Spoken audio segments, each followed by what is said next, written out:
Welcome viewer, I am Murugan S. This video tutorial describes how to enable or disable media autoplay in Microsoft Edge. Open Microsoft Edge.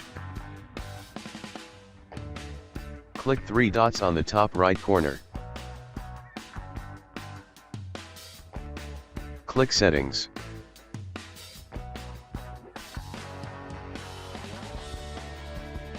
Click Advanced.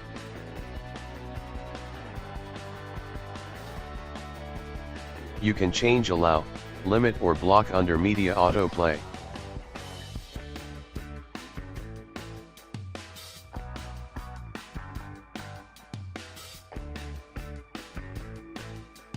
Thanks for watching.